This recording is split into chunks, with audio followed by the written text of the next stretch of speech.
Hey guys, so ఈరోజు అందరూ fresh up అయ్యి కిందికి వచ్చేసి బ్రేక్ఫాస్ట్ తింటున్నారు. ఈ బ్రేక్ఫాస్ట్ వెరైటీస్లో అందరికీ చోలే భటూరే బాగా నచ్చింది. మమ్మీ యాపిల్ చెట్టు చూపిస్తుంది. యాపిల్ కాయలు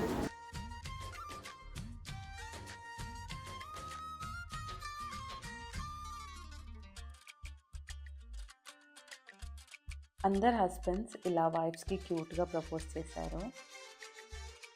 హిమాలయాస్కి స్టార్ట్ అయిపోయారు. అక్కడ ఇలా జంప్ షూస్, సాఫ్ట్ షూస్ అన్నీ అమ్ముతున్నారు. ఎందుకంటే ఇది వేసుకోకపోతే అక్కడ చలిని తట్టుకోవడం చాలా కష్టం. సో అవన్నీ వేసుకొని ఫైనల్లీ హిమాలయాస్కి వచ్చేసారు. అక్కడ ఇలా డ్రెస్సెస్ కూడా ట్రై చేశారు. ఎలా ఉన్నాయో కామెంట్లో చెప్పండి.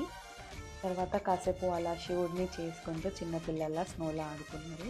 ఇక్కడ ఈ బాబుని చూడండి ఎంత క్యూట్గా ఆడుకుంటున్నాడో. సో తర్వాత ఎక్కడికి వెళ్ళారనేది నెక్స్ట్ వీడియోలో చూద్దాం. Until then please subscribe.